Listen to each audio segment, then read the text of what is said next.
Você sabe que tem uma curiosidade? Que esse prédio aqui tem uma placa escrito que ele foi quem fez o prédio. O governo dele fez esse prédio, né? O destino às vezes dá umas voltas, né, que a gente não espera. Vai continuar dando. Vai continuar dando. Chegou. Bom dia. Oh, ilustre. Você tá bom? Tudo bem? Tudo bem? Tudo bem. Eduardo. Eduardo. Tudo bem? Prazer conhecer. Eu falei propaganda do livro do Paulo Nogueira Batista. Ele não veio pro seu lançamento. Menos aqui. Primeiro, eu fiz o que você recebeu, não estava dedicado a autografar, então eu fiz questão de fazer uma dedicatória para o senhor. Muito bom. Estive ontem com o doutor lá de... Ele aqui? Ele me deu, ele todo. Muito bom e muito tranquilo para. O senhor está bem, presidente? Está com uma... Eu estou muito uma motivado, cara viu, muito Eduardo? boa, cheia de E saúde. mais motivado eu fico quando eu vejo você num quilombo. É. E se eu tenho que contar para o senhor, Você sabe que aquele quilombo, eles me falaram tanto eu levei da ponte. 5 anos para fazer aquela ponte. Foi feita pelo Exército Brasileiro. Você não sabe a quantidade de briga para fazer aquela ponte, o que é difícil. Imagino. Mas a Matilde era ministra, mas era muito difícil. Marquei umas 10 vezes para inaugurar aquela ponte e nunca pude inaugurar. Quando eu saí, a ponte ficou pronta. Quem era ministra, você falou? Matilde. A Matilde. É. Todos eles agradecem quando eu estive lá, né? Eles Aí falaram foi. o seguinte, olha só, era um dia antes, porque a gente tinha que pegar 2 dias para ir para a cidade, às vezes, quando tinha alguém doente. Porque às vezes tinha balsa, que não tinha balsa. Então foi assim, E sabe até por hoje. quê? O que me deu de ideia de fazer aquela ponte foi porque quando eu fui lá visitar, em 93, o rio tinha uma corredeira, tinha muita pedra e era muito forte. E eu vi um pai atravessando numa canoa com o filho para a estrada para levar o filho na escola. E eu estava fazendo a caravana do Vale do Ribeira. Terminou a caravana, nós preparamos a proposta para o Vale do Ribeira, eu fui levar para o Mário Covas. Mário Covas era governador. Fui lá, falei, ó, Mário, eu fiz a caravana do Vale do Ribeira, está aqui as propostas do Vale do Ribeira, o que nós entendemos e tal. E sugeri para ele fazer uma ponte. Ele falou, mas custa caro. Eu falei, Mário, isso é o problema de governo, tudo custa caro. Eu falei, ô Mário, você não assistiu nenhum filme de Tarzan? Você não viu aquela ponte bamba que o Tarzan e a Diana e a Chita atravessavam, se balançando? Faz uma daquela, pô. Ponte Pêncil. É mais seguro que uma canoa. É. Bom, aí eu ganhei as eleições e eu fui fazer. A outra ponte foi do Vale do Jequitinhonha. Eu tinha dó de um balseiro, ele tinha um caroço aqui, de tanto colocar o bambu aqui para empurrar a balsa. E eu pensei, quando eu ganhar as eleições, eu vou fazer uma ponte aqui. Ganhei as eleições, fui lá, e a Usiminas e a Vale fizeram a ponte de graça lá. Está lá até hoje. Bom, querido, eu estou à disposição. Nós vamos fazer uma conversa A conversa que vocês quiserem. Eu, sobre economia que me pediram pra gente. não, vocês perguntam o que vocês quiserem. A economia depende muito da política. Sem política não é economia. Bom, começa por aí. Começamos por aí. Se você Você quiser. quer começar falando sobre o GG? Eu vi até o discurso do Bolsonaro ontem. Você ficou assim impressionado pela qualidade. Não? Na verdade, foi uma coisa Terrível. apoteótica. Pô, Beloso, Eu nunca vi nada. Moreira, Eu nunca vi foi som, ninguém. Foi tudo. Eu nunca vi ninguém fazer questão de ser medíocre.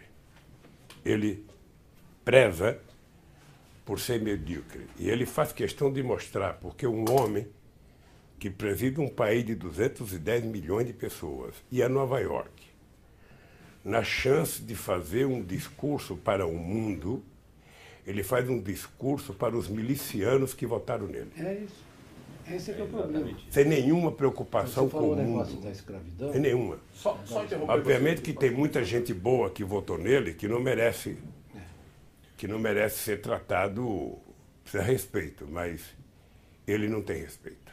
Pode começar, professor. Então, estou à disposição. Bom, presidente, essa é uma entrevista que vai ser levada a público pelo GGN. no portal GGN do Luiz Nassif. Ele não pôde vir porque ele teve um pequeno problema de saúde, problema renal, nada grave, e ele ficou muito aborrecido de não poder ter vindo. Também o Paulo Nogueira Batista, que viria, mas hoje é o dia do lançamento do livro dele, né? Mas ele mandou um grande abraço e mandou a capa do livro. Aí aqui. É, isso. Isso aqui, esse filme aí, ó.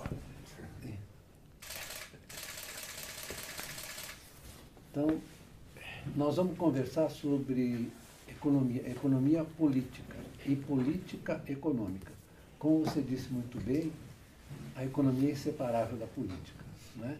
Toda vez que separam, né, eles estão cometendo erros na avaliação dos processos sociais, econômicos, e não sabem avaliar, por exemplo, né, o tranco que a sociedade brasileira está levando com o aumento da desigualdade, o desemprego, a precarização, o sofrimento das pessoas, né? Eu todo dia recebo pedido de gente que quer ajuda, que não tem dinheiro.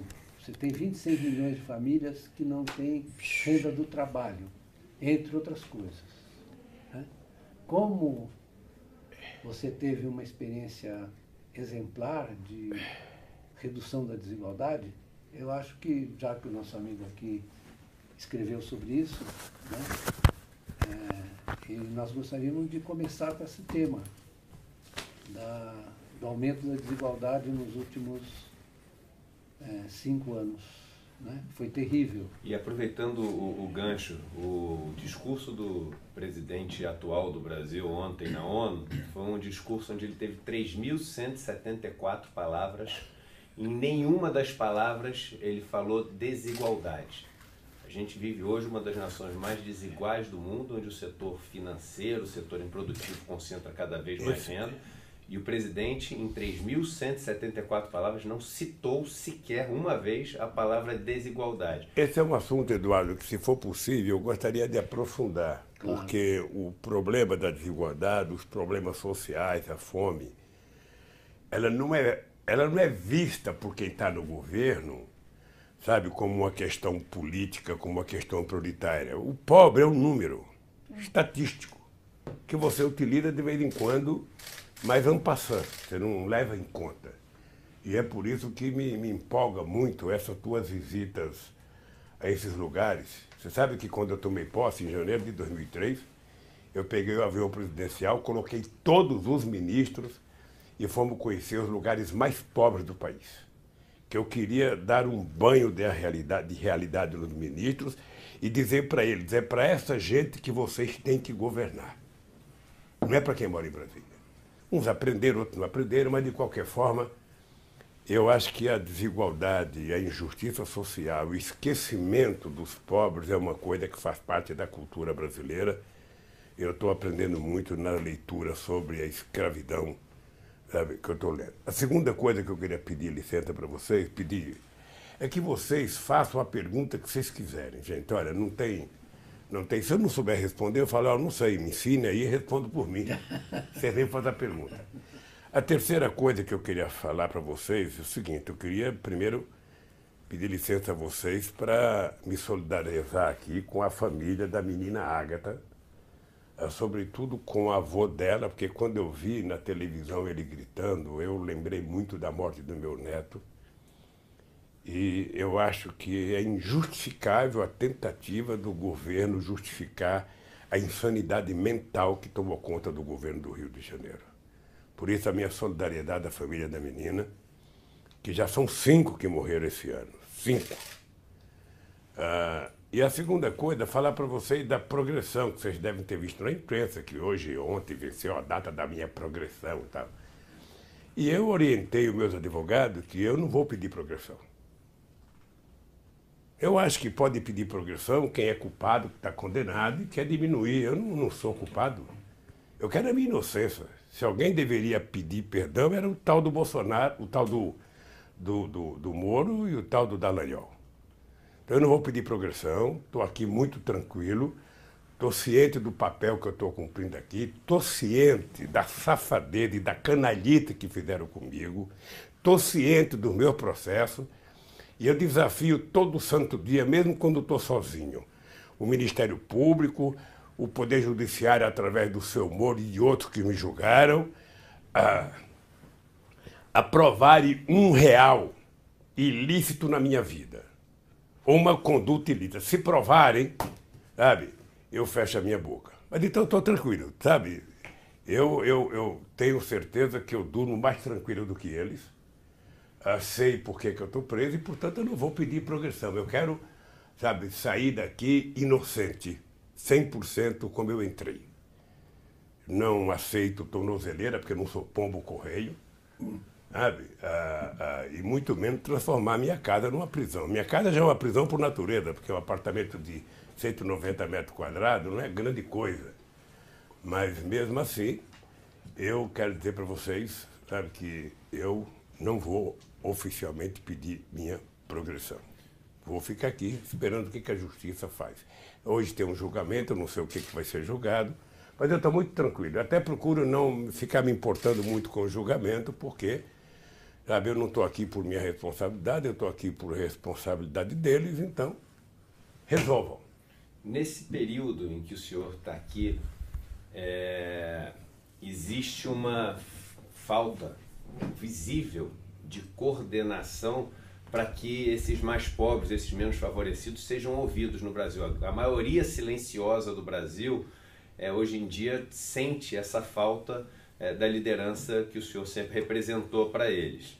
Então, viajando pelo país, enfim, nessas comunidades que eu tenho morado, o senhor continua 100% como sendo a liderança que eles esperam que volte e que seja essa voz que não está sendo ouvida deles. E uma voz cada vez maior, porque a pobreza e a miséria do Brasil estão ficando cada vez mais intensas ao longo desses últimos anos. Quem pode ocupar esse papel de ser essa voz, de ser essa coordenação, enquanto o senhor está nesse momento da vida? Eduardo, a minha grande preocupação quando eu cheguei à presidência da República e é o maior orgulho que eu tenho hoje, era de tentar convencer a sociedade de que eles tinham chegado ao poder. De que eu não era um estranho, como tantos que já tiveram no Brasil, que chegaram lá e governaram.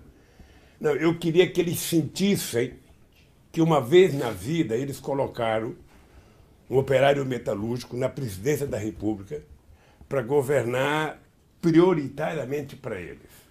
Então, a minha experiência é muito rica porque eu fiz 74 conferências nacionais. Cada conferência nacional, conferência de portador de deficiência física, conferência de negro, conferência de índio, conferência de segurança pública, conferência de mulher, conferência de jovem, conferência de educação, de tudo que você possa imaginar. 74 conferências. Cada conferência começava nos municípios, no estado, e depois ia 2, 3 mil pessoas para Brasília para decidir políticas públicas. E a coisa que eu mais me orgulhava era de perceber que as pessoas estavam sentindo que elas estavam produzindo políticas públicas. Sabe, que elas não eram algo superficial. Eles estavam fazendo política. O senso de pertencimento. Sabe, eles eram o sujeito da história. Sabe, essa era a coisa mais fantástica. Mais fantástica. A razão do Fernando de Moraes estar fazendo um livro é porque no dia 23 de dezembro de 2010, porque todo o meu mandato, todo o Natal, eu passava na véspera embaixo de um viaduto em São Paulo com os moradores de rua e os catadores de materiais recicláveis. E na última vez que eu fui, uma menina de cor, ela falava assim para mim: "Ô, presidente, o senhor sabe o que o senhor fez por mim?" E eu falava não. E ela falava assim: "O senhor tem certeza que o senhor não sabe o que você fez por mim? Não foi o crédito que o senhor deu para mim, não. Não foi o carrinho que o senhor ajudou a comprar. Não foi a cooperativa. Sabe o que o senhor deu para mim, que é mais valioso, presidente? Eu aprendi a andar de cabeça erguida nas ruas com meu carrinho de catar papel." Então, isso para mim, quando eu pedi para o Fernando de Moraes fazer o livro, eu falei: "Fernando, eu não quero um livro de biografia, eu quero que você consulte a sociedade, dos banqueiros ao mais pobre brasileiro, para dizer o que ele achou do governo." De forma que o Fernando está acabando, eu não sei como é que vai ser. Olha, eu não sei como é que esse livro vai ser, sabe? Eu estou com total confiança no Fernando de Moraes, que está dedicado. É um dos melhores que o Brasil tem. Então eu queria te dizer o seguinte, tem muita gente boa, tem muita gente boa. Você não sabe a alegria que eu tenho quando eu vejo um jovem economista como você, nascido no meio do sistema financeiro. Eu conheço muita gente jovem como você, todos muito inteligentes, todos... Mais ou menos. Eu lembro que tinha um deles que era tão inteligente que um dia chamei ele e falei, ô companheiro, você precisa parar de falar, você precisa parar de dar entrevista. O cara que quer ganhar dinheiro e que tem a inteligência que você tem, não pode ficar se expondo. Bom, depois eu falo quem Posso falar? Depois você fala. Posso falar uma coisa para você? Você tocou num ponto crucial, muito importante, que é o fato de que você representava lá os que, na verdade, sofreram durante séculos aqui. Eles, na verdade, se viram representados por você. E você não acha que uma das razões dessa hostilidade que o establishment, que os ricos, os poderosos têm em relação a você, é exatamente porque eles viam que você representava, encarnava os desejos dessa gente? Eu acho que é isso. Não, certamente é o seguinte, se eu, espécie de vender. Ao invés de passar um sábado ou uma sexta-feira embaixo de um viaduto em São Paulo, conversando com um catador de material reciclável ou com morador de rua, eu tivesse em algum clube em São Paulo, no Rio de Janeiro, jogando golfe com eles, eu certamente, sabe, não estaria onde estou. Eu tenho certeza disso. Mas eu tenho certeza também que eles foram tratados no meu governo com muita dignidade. Eu olho para você, Pedro Eduardo, eu posso dizer para vocês, eu duvido que em algum momento da história desse país, ele não gostava quando eu falava assim, nunca antes na história do Brasil, eu duvido que os empresários tenham sido tratados com o respeito e com a dignidade que eu os tratei, sabendo quem eles eram, eu tinha certeza de onde eu tinha vindo, tinha certeza para onde eu queria votar, eu tinha certeza que eram meus amigos de sempre, eu tinha certeza que eram meus amigos eventuais, mas eu fui eleito para governar para todos. Sim. E eu dizia, eu governo para todos, mas eu tenho um olhar preferencial para os mais pobres. Eu governo esse país com o coração de uma mãe, porque somente uma mãe é que é capaz de dar meio bife para aquele que está mais fraquinho, dar um copo de leite a mais para aquele que está mais fraquinho, embora ela goste de todos. Então eu fazia questão de ver. É por isso que eu tenho orgulho de dizer, vocês são estudiosos, ou seja, é que foi exatamente no meu governo a primeira vez que os 20% mais pobres desse país tiveram um aumento maior do que os 20% mais ricos. Tiveram proporcionalmente mais dinheiro. Quando as pessoas analisam o governo, Beluso, eu às vezes vejo os economistas falarem muito, e eu também falava do New Deal, porque o Roosevelt, o New Deal, tudo. Quer dizer, não tem nada mais importante que aconteceu no Brasil. Nós temos o período de 50 a 54 de Getúlio Vargas, que foi extraordinário. Nós temos o período do Juscelino, com aquela cabeça desenvolvimentista dele. Acontece que mesmo esse país crescendo de 1950 a 1980, uma média de 7% ao ano, não houve distribuição de renda nesse país. Os pobres continuaram sendo pobres. Eu estava dentro de uma fábrica quando teve um milagre brasileiro. Em 1973, eu estava dentro da indústria Vilares. Eu fazia pistão de motor de navio, era uma coisa muito importante. Sabe? E você via, a economia cresceu 14%, crescia 10%, e dentro das fábricas, sabe, a gente não sentia esse crescimento. Você sentia que tinha mais emprego, mas o salário não crescia. Então, os pobres nunca foram levados em conta, porque esse país era governado para 30% da população. O que eu pensei? O que eu pensei, na verdade? Eu tinha muito medo de ser presidente, Eduardo. Logo que eu ganhei, às vezes eu deitava lá no Palácio da Alvorada, sabe? Deitava de barriga para cima e ficava conversando com a marida. Eu falava, porra, e se a gente não der certo? E se a gente frustrar esse povo? E me vinha na cabeça o fracasso do Wałęsa. Porque o Wałęsa era metalúrgico como eu, trabalhava em Gdansk, sabe? Mas como ele era aliado, sabe, da direita anticomunista, ou seja, ele teve uma projeção que eu não consegui ter. Eu lembro que nós fomos na Itália junto, ele recebeu não sei quantos milhões para fazer uma gráfica e o Lulinha não recebeu nem o dinheiro da passagem. Então, eu tinha um medo e eu falava para Marisa, eu não posso errar. Pense num cara que não pode errar, sou eu. Se eu errar, nunca mais um trabalhador vai colocar a cabeça para fora. É como uma tartaruga, colocou a cabeça, o cara corta a cabeça. Então, eu tinha consciência que eu tinha que acertar, e eu tinha consciência que o único jeito de acertar era colocar o pobre no orçamento. Beludo, porque a gente fala muito de economia, mas a elaboração do orçamento, eu sei que o Eduardo, muitas vezes, ele não gosta que compare a família, mas a minha experiência, Eduardo, de orçamento, é a minha mãe analfabeta, sentada numa mesa de cozinha, com os 8 filhos entregando para ela um envelopezinho amarelo que a gente recebia na fábrica de salário. A gente entregava o salário para minha mãe. Minha mãe pegava uma irmã minha para dizer quanto é que deve na padaria. Ah, deve tanto. Minha mãe pegava o dinheirinho, porque a analfabeta sabe contar dinheiro, viu? Não rasga a nota de 50. A minha mãe contava, isso aqui é da padaria. Quanto é que a gente deve no mercado? Isso aqui é do mercado. Depois que ela separava tudo que tinha que pagar, ela falava, bom, sobrou tanto. Aí, meu irmão mais velho, você vai ter tanto pro ônibus, para namorar, sei lá. Para mim nunca sobrava nada, porque eu era o caçula, então eu sempre, meu orçamento era 0. E com base nessa experiência de como cuidar de pagar a dívida, como cuidar de comprar alguma coisa, a gente não tinha nada. Nesse tempo que eu estou te falando, eu morava na Vila Carioca, eu não tinha geladeira, não tinha televisão. Sabe como é que a gente comprava cerveja? Comprava cerveja quente, porque era mais barata.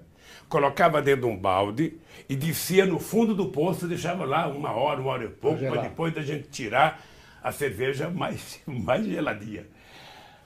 Então, quando eu fui para o governo, eu falei, eu preciso cuidar do mais pobre. Então, sentei numa mesa de reunião. A primeira coisa é o seguinte, primeiro o orçamento ele já está fatiado. Os militares têm tanto, Itamaraty tem tanto, a saúde tem tanto, a educação tem tanto, sabe, o transporte tem tanto, e não tem o pobre. Aqueles que são esquecidos não estão lá, por quê? Porque a fatia mais pobre da sociedade normalmente não tem sindicato, não se organiza, não tem partido, não se organiza, sabe, mora no fim do mundo. Essas pessoas têm pouca representação. Eu falei, nós precisamos colocar essa gente no orçamento. Se não tiver uma partezinha para o pobre, sabe, ele está lascado. Bom, e aí, sabe, nós fomos tirando. A primeira coisa que eu falei, Eduardo, foi o seguinte, olha, quando se tratar de dinheiro para a educação, eu não quero ouvir a palavra gasto. É o seguinte, Palocci, não tem gasto. Educação é investimento. Cuidar de pobre, sabe, também não é gasto, é investimento. Cuidar de saúde é investimento. Porque um trabalhador com saúde, ele produz muito mais. Sabe? Ele está muito melhor com a vida, é muito melhor para o Brasil. E nós fomos criando essa consciência. E por isso que eu tenho orgulho, Beluso, não apenas pelas conquistas materiais, que foram poucas e muitas, foi apenas um degrauzinho, sabe? E que estão perdendo. Sabe? Eu sou um chorão, sabe? Eu choro muitas vezes, agora que estou mais velho, eu choro mais ainda. Mas quando eu vi o cara na televisão mostrar para a Globo um filé e falar, eu agora como filé, eu agora tenho churrasco de picanha. Aquilo para mim, quando a minha cunhada falou assim, Lula, sabe o que aconteceu? Quando você ganhou as eleições, eu pagava no saco de cimento R$23, Lula. Sabe quanto está agora? 9, Lula, 9. Eu de domingo, só para terminar essa falaria, porque eu falo pra caramba, mais do que... Eu de domingo, eu passei 8 anos Eu passei 8 anos na presidência, eu não saía de casa com o marido. Às vezes era eu e o marido, quando muito tinha meus filhos. Era uma vida, sabe, assim, muito trancada. Mas no domingo eu ia para a beira da piscina. Fazer o quê? Ninguém entrava na água. Então eu sozinho também não entrava. Então eu ficava lá com o seu Antônio, que era o cara que limpava a piscina, que eu não sei se está lá ainda, e alguns companheiros que trabalhavam na cozinha. Aí eu ficava sentado lá, tomando uma cachaçinha gelada, sabe? E perguntando para eles como é que está a vida. Aí o São Antônio falava, ó, presidente, o pacote de 5 quilos do feijão São João, que é o melhor, tá barato, tá tanto. Olha, presidente, a televisão tá tanto. Então eu ficava, sabe, no domingo, vendo como é que estava a economia popular. E durante a semana eu ligava para os empresários, para os comerciantes, ó, como é que está a venda aí? Como é que está o supermercado? Como é que está? Para saber, e isso balizava o meu comportamento para não ficar impressionado com as manchetes dos jornais, que normalmente eram contra. Sabe? Então, eu vou deixar vocês perguntar, porque senão eu vou falando tudo. Mas isso que o senhor está falando é fantástico, porque eu venho desse mundo, né, do mercado financeiro, da academia, onde você estuda os livros de economia, etc. No final você se diz um economista, mas na verdade você só sabe repetir o que você leu nos livros. Depende. Que é algo vazio. Depende do economista. A maior parte, o senhor sabe, a maior parte dos economistas é assim. No mercado financeiro, 100%. E quando eu resolvi... O que é grave é que hoje, Eduardo, hoje não tem mais economista na televisão. Não tem. Não tem mais economista. Você tem gente, sabe, que representa o sistema financeiro, são... Os especialistas de mercado, e você tem, sobre o comércio, vai um cara dos empresários, os economistas, como tinha os debates antigamente, que eu via você, que eu via Paul Singer, Maria da Conceição Tavares, Delfim Neto quebrando pau, Aloysio Mercadante, Beluso, Paul Singer, não existe mais, meu caro.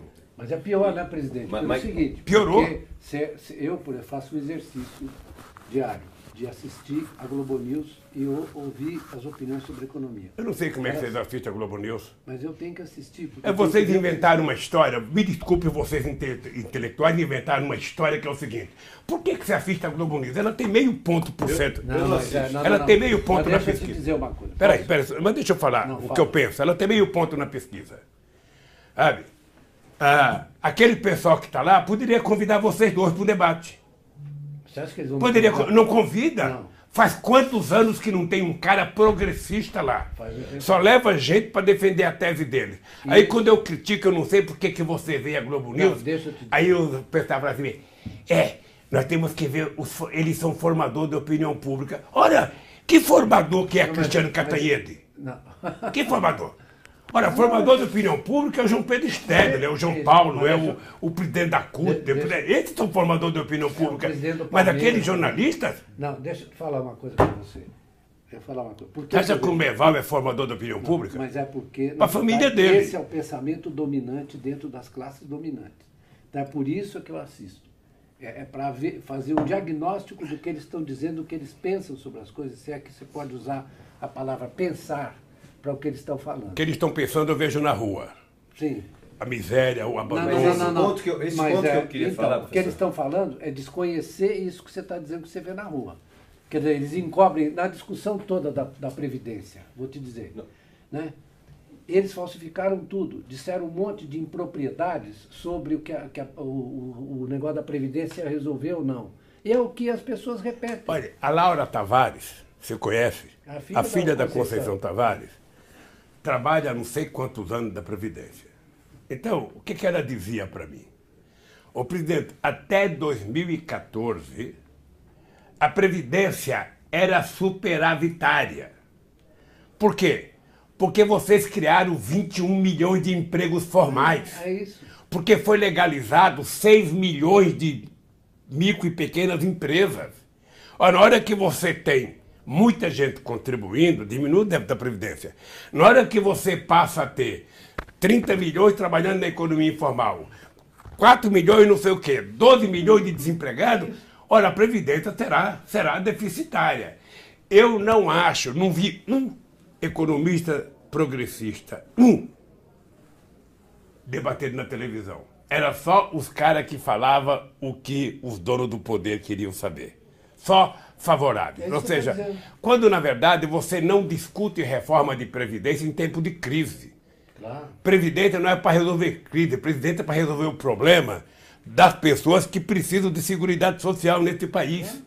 Eu fiz uma discussão, eu fiz uma reforma em 2003, liderada pelo Ricardo Berzoini, ex-presidente do Sindicato Bancário, ex-presidente da CUT e ministro da Previdência, sabe, que foi a reforma em que a gente fez com que general, sabe, coronel não fosse promovido quando se aposentasse, que filha de general não recebesse a vida inteira.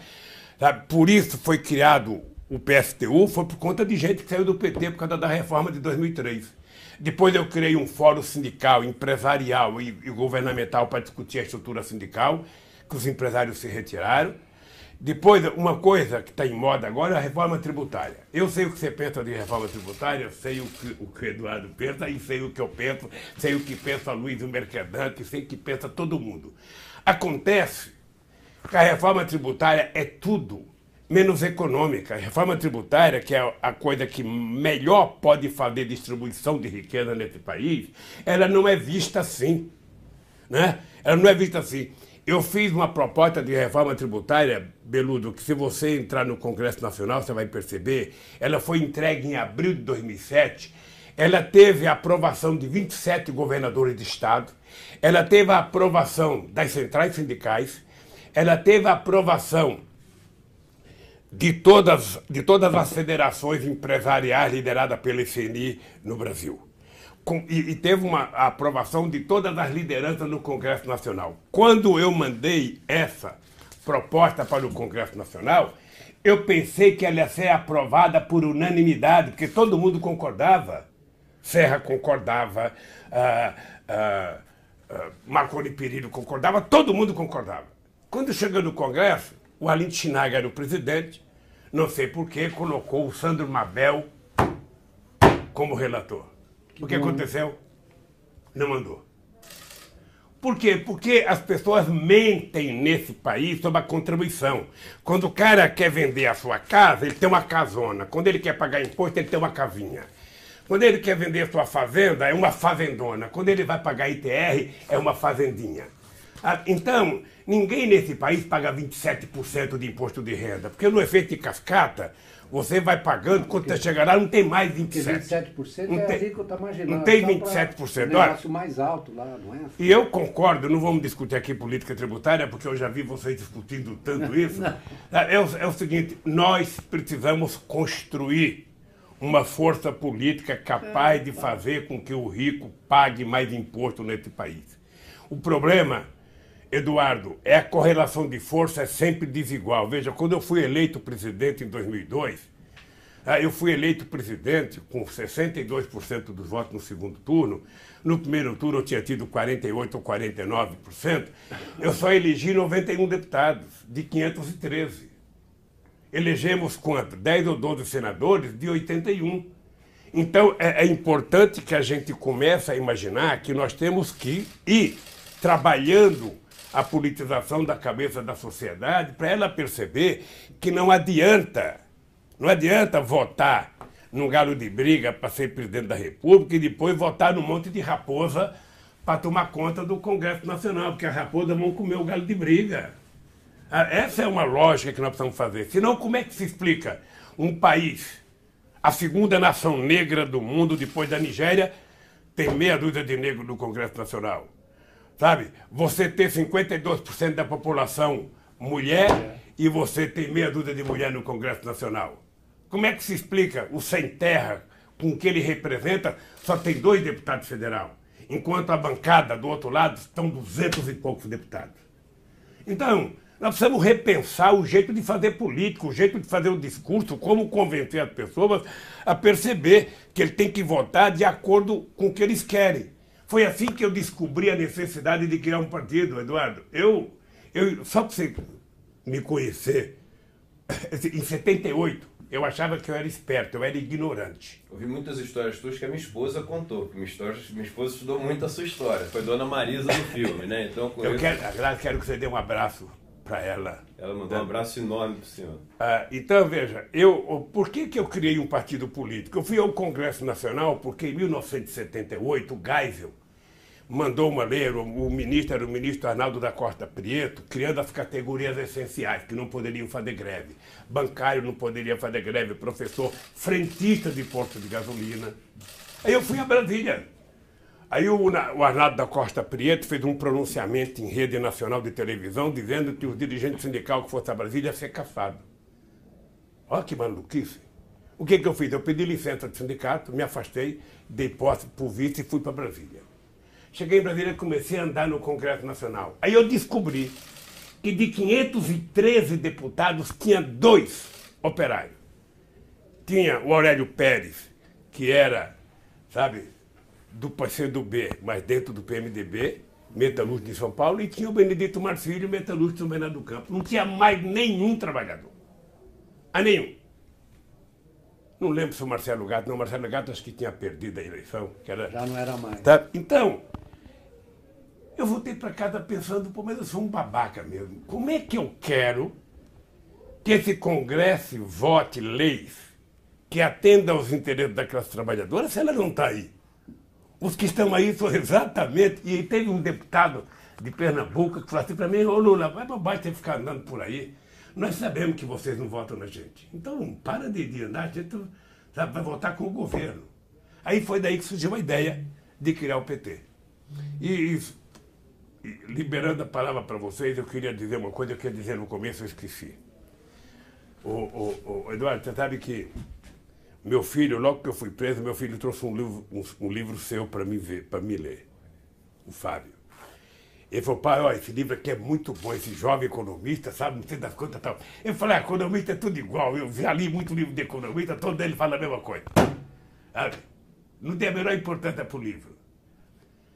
Aí, passado um dia, eu vi você numa entrevista com Matucci, não sei se foi, uma coisa assim. Aí o Fábio estava me visitando. Eu falei, pô, que cara bom. Eu falei, pô, pai, eu dei um livro para você e você não... Aí... E esse senhor que está aqui do teu lado, eu posso dizer as coisas agora, esse senhor, ele sabe que eu tive para mudar 2 vezes o presidente do Banco Central. E nas 2 vezes, por coincidência ou não sei se você acredita em coincidência, nós conquistamos investimento grande. Ou seja, as 2 vezes. Com você para a Bahia? As 2 vezes que eu estava pensando em anunciar o novo presidente do Banco Ele Central. falou, não, esse cara é muito perigoso. Na véspera, nos deram investimento. Sabe?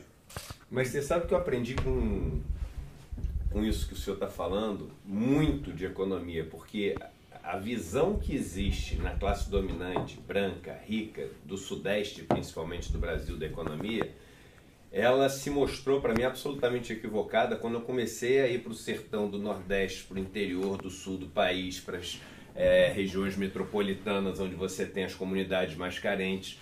E um exemplo ótimo é o seguinte, o senhor sabe que no Sudeste as pessoas falam o seguinte, o PT comprou os nordestinos todos com Bolsa Família. O senhor sabe quantas vezes, viajando pelas regiões mais pobres, mais secas do Nordeste, morando nas comunidades, eu ouvi a palavra Bolsa Família?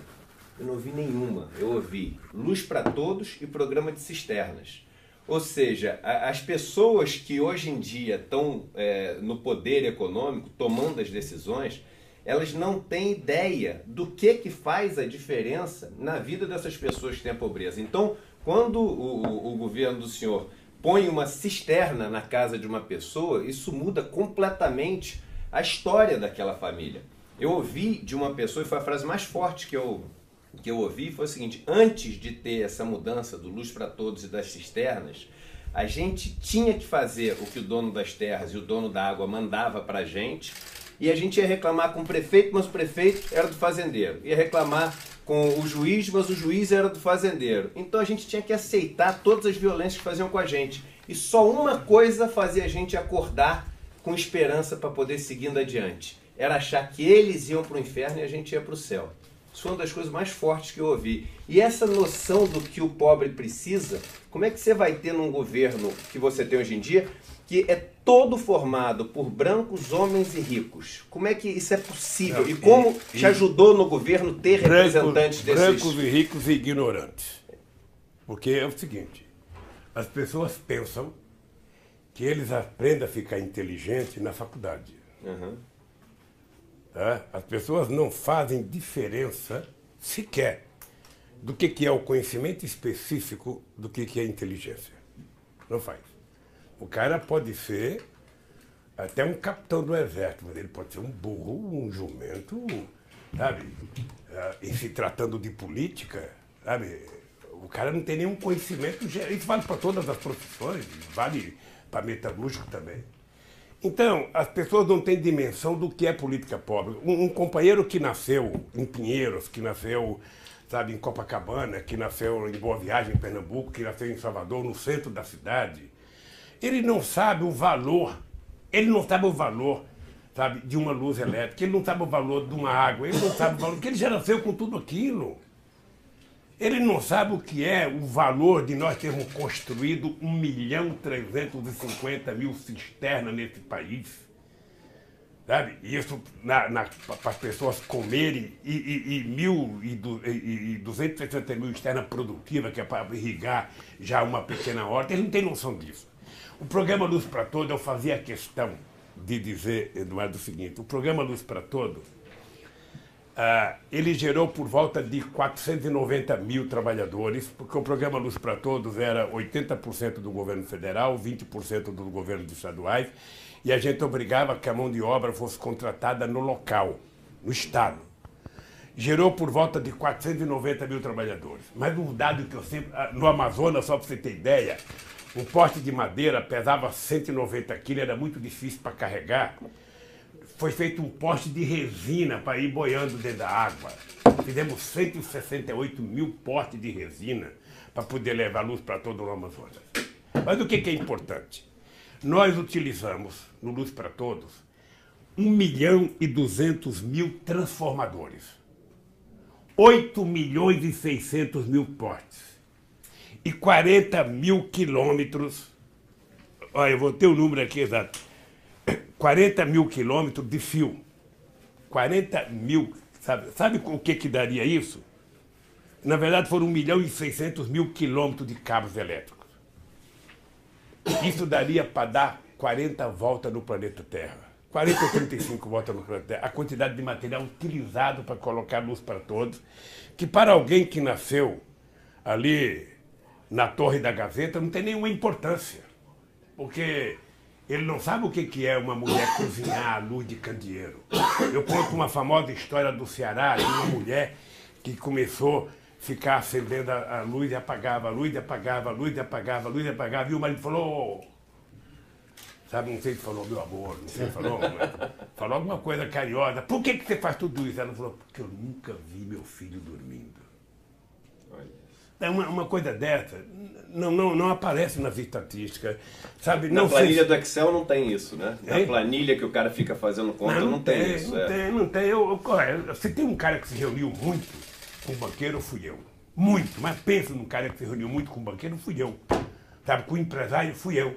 Nós não temos mais empresário no Brasil. Os Bardelas, os Mindley, os Vilares, o Antônio Emílio de Moraes, você não tem. Você conviveu com ele. O pessoal que está aí é muito pior, sabe? Não tem noção de Brasil, não tem noção de nação. É isso mesmo.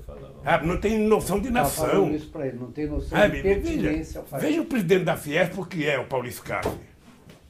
Veja o que é o presidente da CNI. Essa gente não teve coragem de defender as empresas que estavam sendo atacadas na Lava Jato.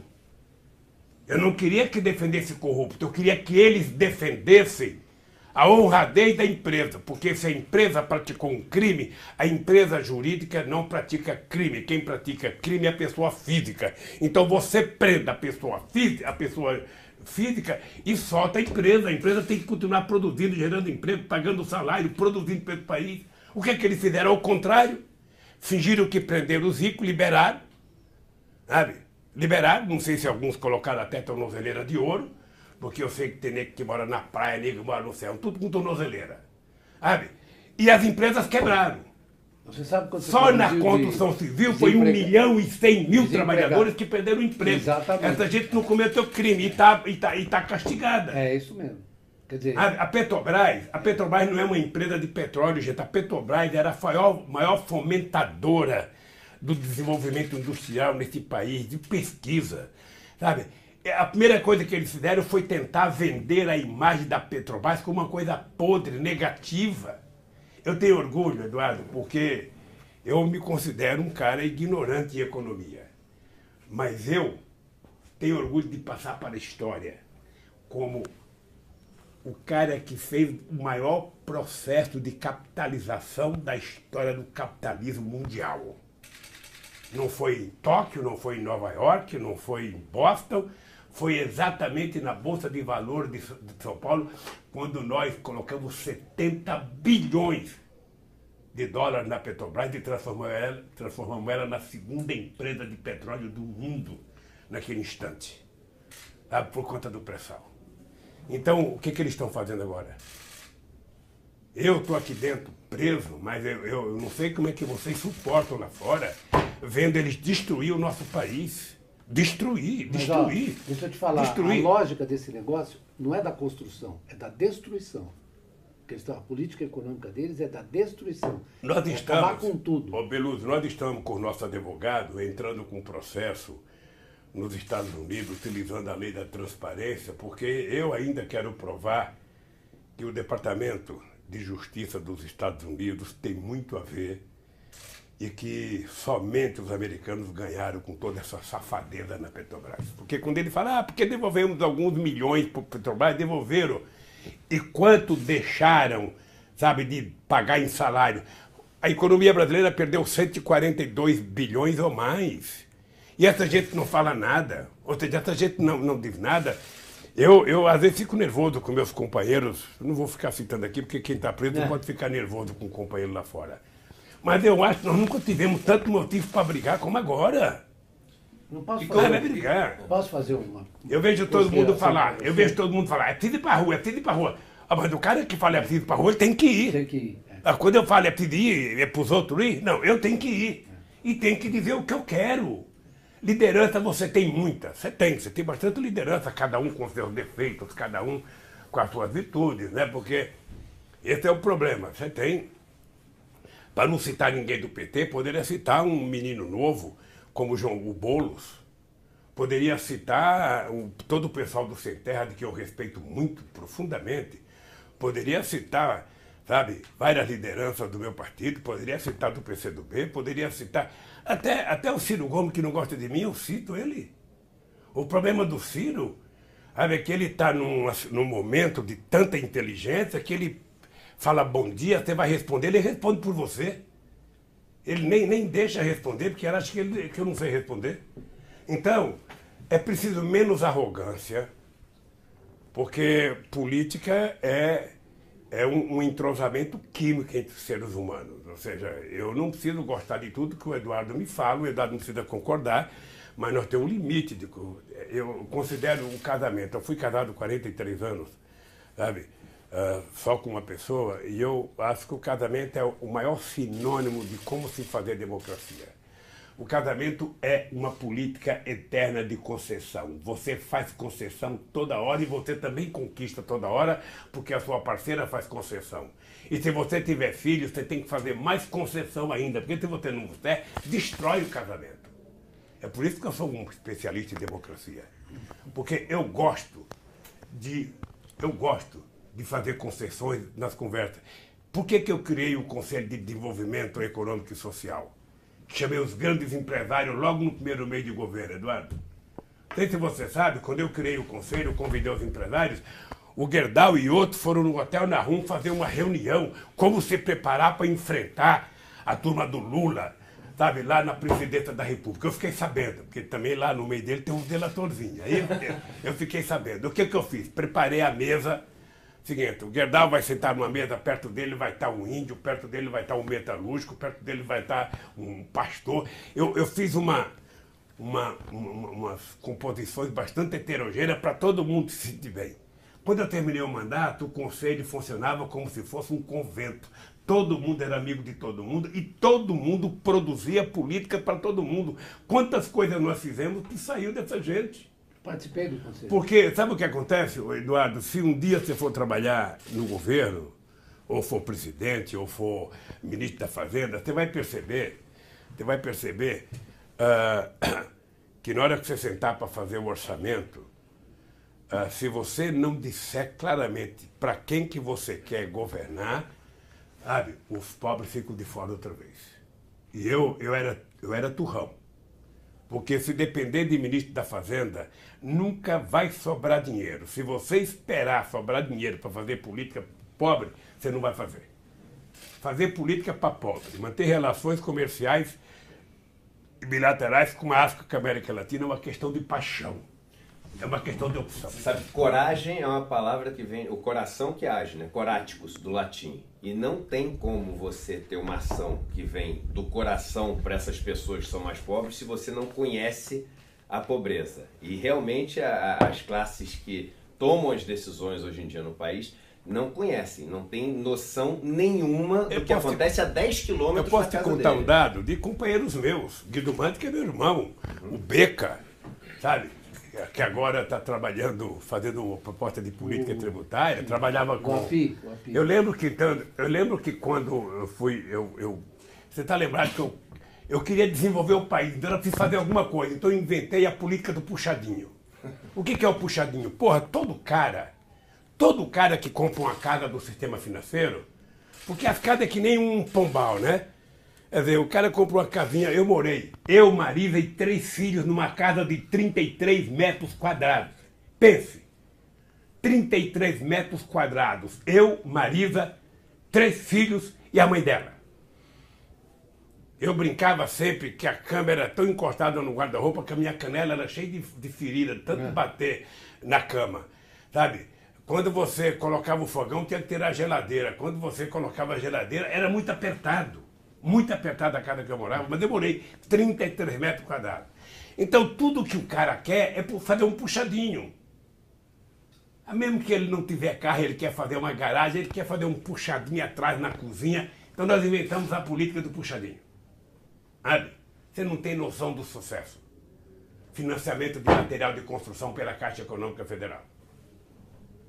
Eu não esqueço nunca o dia que um filho do Antônio Emílio de Moraes me procurou para dizer: Lula, nós agora passamos 10 anos sem fazer uma fábrica de cimento. A gente está importando cimento da Polônia e da Itália. Nós agora vamos fazer. E em 2 anos surgiram 10 novas fábricas de cimento nesse país. Porque tinha construção. Então, o puxadinho foi um sucesso. Mas aí era preciso financiar. Aí faço uma reunião com a equipe econômica. E a equipe econômica quer discutir se tomada é popular. Tomada é coisa de pobre. Azulejo, cerâmica no chão é coisa de pobre. Azulejo. Eu não esqueço nunca, não vou dizer o nome para não... Eu não esqueço nunca o cidadão falou: azulejo não é coisa de pobre. Quem falou isso? Um companheiro. Companheiro? Grande companheiro. Eu falei com ele, falar uma coisa pra você. Você não entende de pobre merda nenhuma. Quem não gosta de azulejo é rico. Vai na casa do Suplicy, lá onde ele morava, que é tudo de concreto armado, aquela coisa muito... Tá lembrado? Agora vai na casa de um pobre, se ele puder, ele coloca estuca até no forro, azulejo até no forro. Essa mania de achar que pobre não gosta de coisa boa, que pobre gosta de comer encoxo, que pobre gosta de comer mal, de vestir mal. Pobre quer comer coisa de primeira. Pobre não quer ir na feira na hora da shape, ele quer ir no horário melhor para comprar as melhores frutas. É preciso de dinheiro. Foi assim que nós descobrimos que o problema da fome não era a falta de alimento, era a falta de dinheiro para comprar.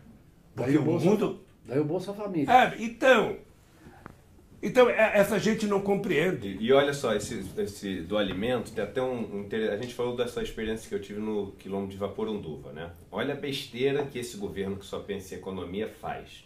Existiam vários programas de compra direta nessas pequenas comunidades, que comprava banana, mandioca ou qualquer coisa que eles produziam, e eles conseguiam se programar e construir o seu pequeno posto de saúde, sua pequena casa, sua pequena escola, e era uma comida que ia para a merenda escolar, para os hospitais, etc. Esse novo governo entrou, cancelou vários desses programas e falou: vamos fazer licitação. O que aconteceu no dia seguinte da licitação? Todas essas comunidades que eram parceiras, tinham feiras de troca de semente, feiras para trocar experiências, intercâmbios entre eles, passaram a virar competidoras. Um passou a competir com o outro, passaram a usar químico para poder competir com o fazendeiro que vai entrar na licitação e passaram, como perderam todos os contratos que tinham, a ter que sobreviver de algum jeito. Aí volta a caçar na floresta, volta a derrubar mata para vender ilegal, ou seja, se aparece uma economia, o economista vê uma economia de 2 milhões, 3 milhões de reais, faz a manchete de jornal, mas ninguém está vendo, na prática, o que isso destruiu em termos da vida social das comunidades. É a diferença entre o economista de escritório e a pessoa que está vendo o que está acontecendo na prática. Eu não sei como aproveitar e transformar em política essas coisas que vocês pensam. Porque sabe o que acontece? Quando você faz um livro como esse, fácil de qualquer pessoa entender, quando você pega um livro como esse que o Beluso publicou, nós precisamos transformar isso num instrumento político. Um livro é apenas um livro, só vai ler quem tem acesso a uma livraria e pode comprar. O que nós precisamos saber é como transformar o conteúdo do que está aqui como se fosse produzir perfume. Ou seja, ninguém faz perfume do jardim inteiro. Você espreme a flor e tira só o extrato. Então nós precisamos tirar a essência do que vocês estão pensando e fazer com que o povo saiba. Porque senão a gente não faz política com o que a gente está fazendo. A gente produz. Eu vi agora o Luiz Mercadante, num debate com você, o Luiz Mercadante apresentou em nome do PT um programa de emergência. Que é bem feito. Eu só não gosto do nome emergência, porque nenhum empresário vai dar emprego por emergência. Eu fiz uma lei, quando eu fui presidente, para gerar emprego, tá lembrado? Primeiro emprego, nós dávamos R$200 para cada empresário que contratasse um jovem. Ninguém queria contratar. Quando é que o cara vai contratar? Quando tem demanda. Daí porque eu ficava às vezes irritado profundamente quando vocês faziam críticas a mim dizendo o seguinte: porque o Lula só pensou na economia de consumo, o Lula pensou no desenvolvimento industrial, não tem das coisas e tal. Eu estava tão convencido que é o seguinte: se alguém encontrar um empresário no planeta Terra que vá fazer o investimento, sabe, num país que não tem demanda, ninguém faz investimento porque a carga tributária é pequena. Se fosse assim, nós temos na América Latina país que tem 9% de carga tributária. Por que não vai investir lá? Nós temos na África país que tem, sabe, 10% de carga tributária. Por que as pessoas preferem investir na Suécia, que tem 50%, e investir nos Estados Unidos, que tem bastante imposto, se não tem no consumo, mas tem diretamente na herança? Por que as pessoas investem? Porque as pessoas querem demanda. Eu só vou produzir se tiver alguém para comprar. E alguém para comprar significa que o dinheiro tem que circular. E o dinheiro tem que circular no meio do pobre. O povo, quando tem dinheiro, é por isso que eu criei a frase, sabe? Pobre não é problema, pobre é solução. Sabe? Eu até dizia o seguinte: muito dinheiro na mão de poucos é concentração de riqueza. Pouco dinheiro na mão de muitos é distribuição de renda. Você dê R$100 para um pobre, vai virar comida na mesa dele. Dê 1 milhão para o rico, vai virar uma conta bancária. Isso. Que vai ter juros, que vai ser pago pelo imposto do Então pobre. veja, outra coisa que eu acho que nós temos que... Então nós temos que ter uma coisa fantástica, que é o seguinte, que nós não... Olha, eu era presidente, eu ficava às vezes chateado. O Meirelles vai aumentar a taxa Selic em zero, começava 15 dias antes e 15 dias depois. A taxa Selic vai aumentar a 0,5%. Eu estabeleci uma máxima com o Meirelles, sabe, para não brigar com o Meirelles. O Guido brigava com o Meirelles, eu não brigava, porque o presidente não briga com ninguém. O presidente manda fazer, não faz, sabe? E o Meirelles é um cara que cumpre aquilo. Então eu falava: Meirelles, você vai precisar aumentar, porque a lógica que nós vivemos naquele tempo, qual era? Você se lembra aquelas reuniões que a gente fazia? Eu lembro. Que ele chegou no meio da crise, ele aumentou a taxa de juros. Aí eu falava: Meirelles, você vai aumentar 0,5%? Vai. Agora eu vou diminuir 0,5% a TJLP. Vou diminuir o crédito consignado. Você conversa com as pessoas do Banco do Brasil, da Caixa Econômica, minha briga. Quando ele falava 1,6 está barato não, pega 1,6 sobre 1,6, sabe, é muito mais do que a taxa Selic, que estava 12. Vamos baixar mais esse juro.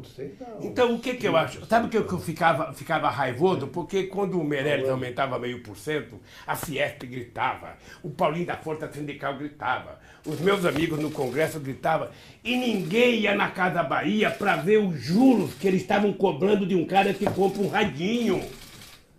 Na loja Marida, para a mulher que compra um vestido.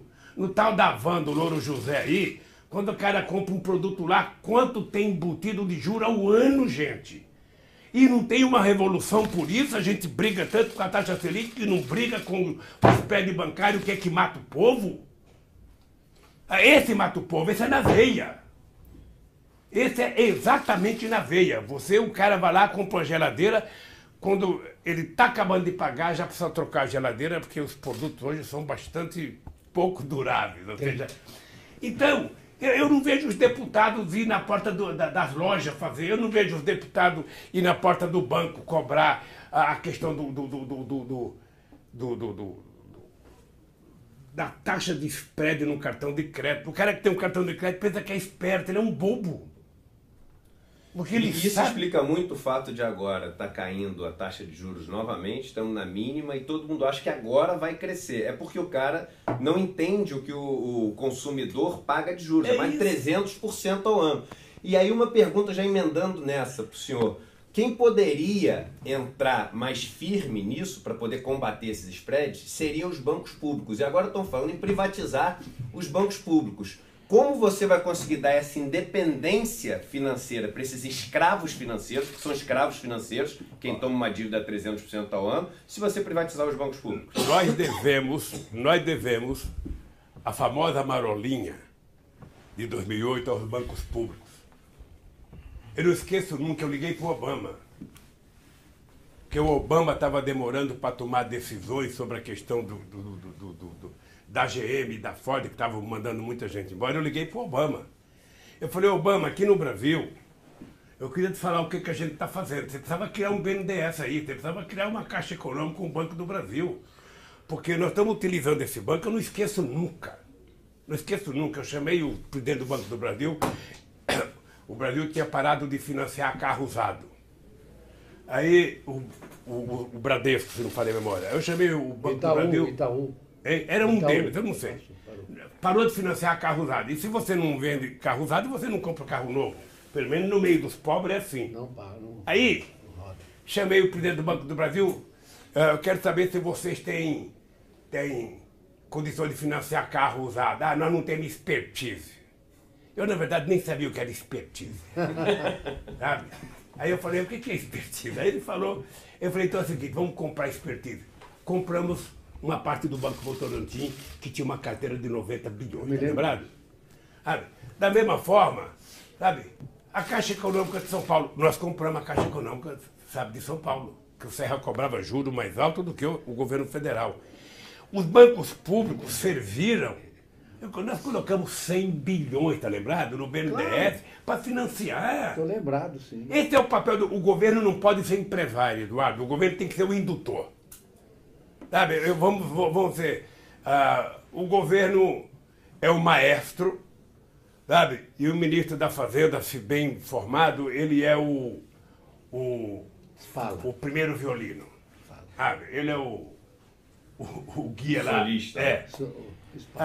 Então, olha, quando nós enfrentamos a crise de 2008, essa é uma coisa que a história vai registrar e ainda vai ser contada.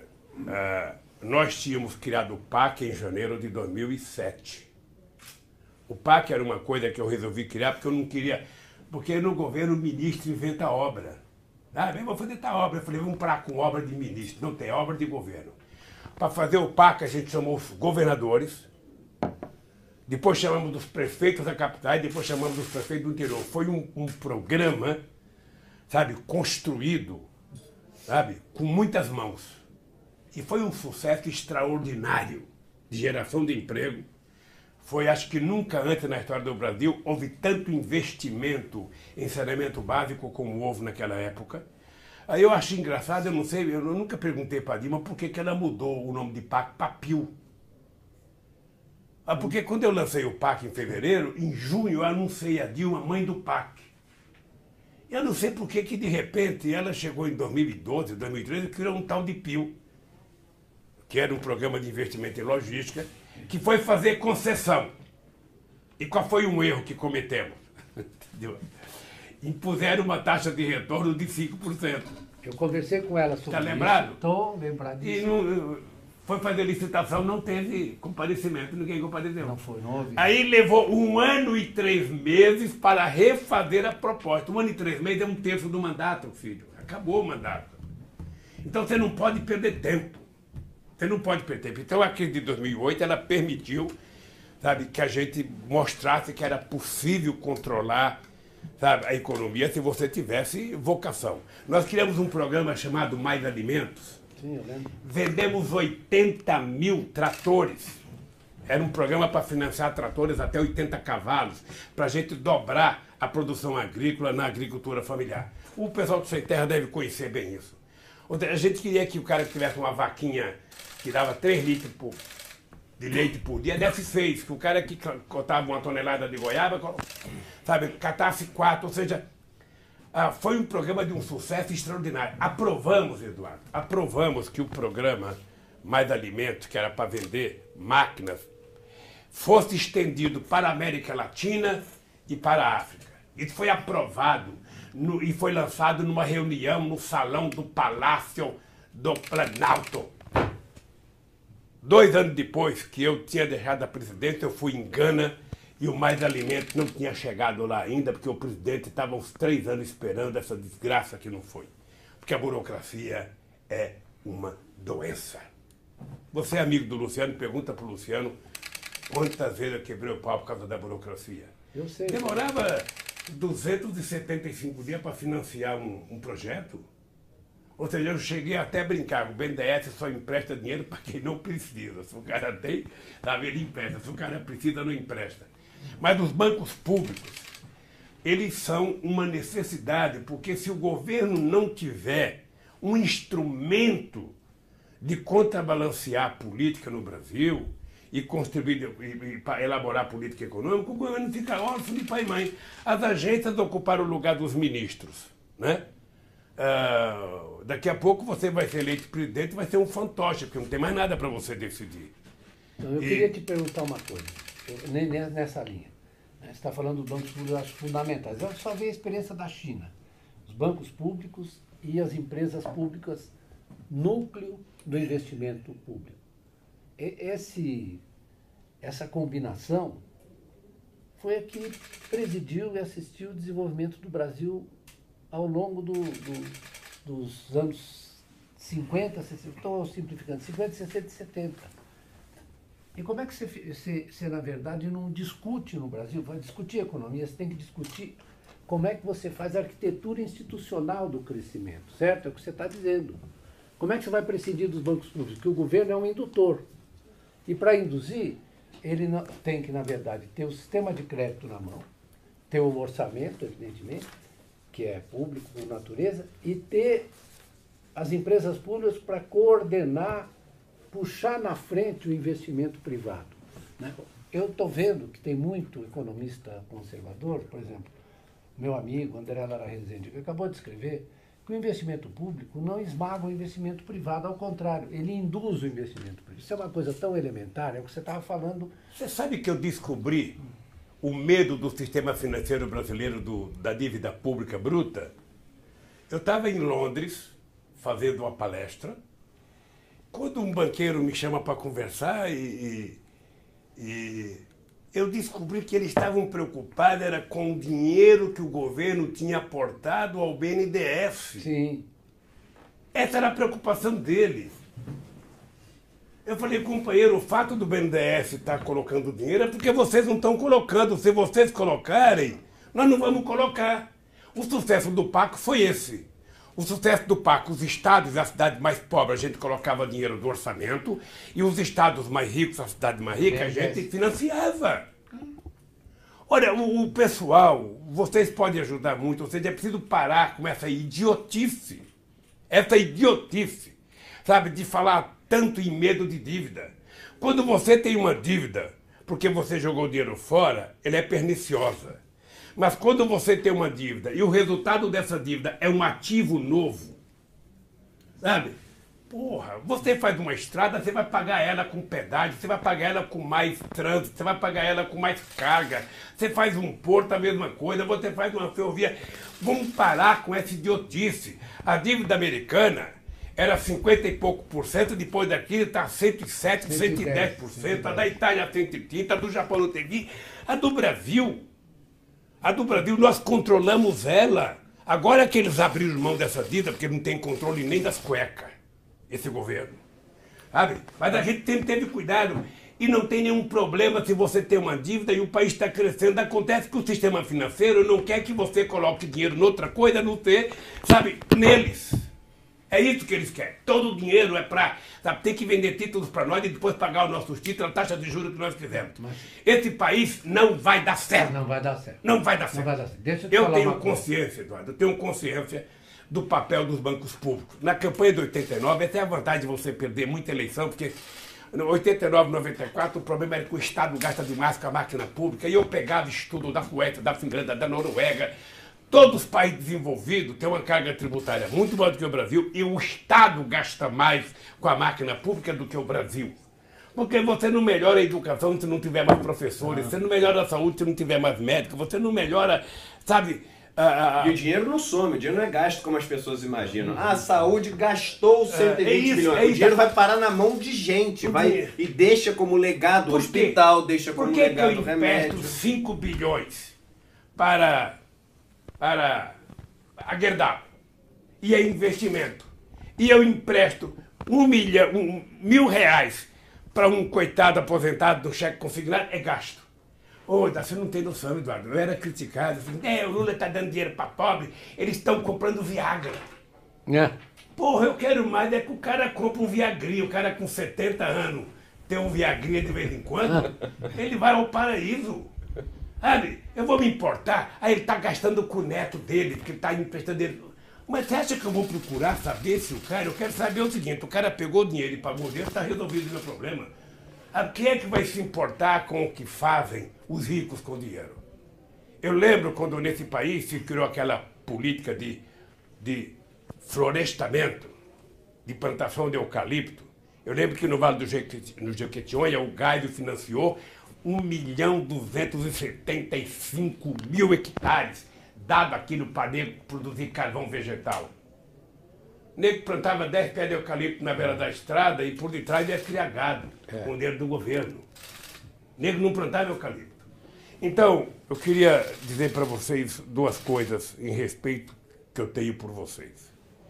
Tem duas palavras na governança de um país, duas palavras, que eu acho que sem elas você não consegue fazer nada. É você ter muita credibilidade e ter visibilidade do que você vai fazer. Não pense que você engana. Se as pessoas não tiverem crença nas coisas que você está anunciando, é como sua mulher. Imagina um marido que está ali uma mulher. Sabe? Toda vez que ele chegar meia hora atrasado, ela pensa que o filho da mãe está dando um pulo fora da cerca. Então, para o cara reconquistar a credibilidade, o cara tem que ser muito sério. E no Brasil, nunca teve muita gente séria.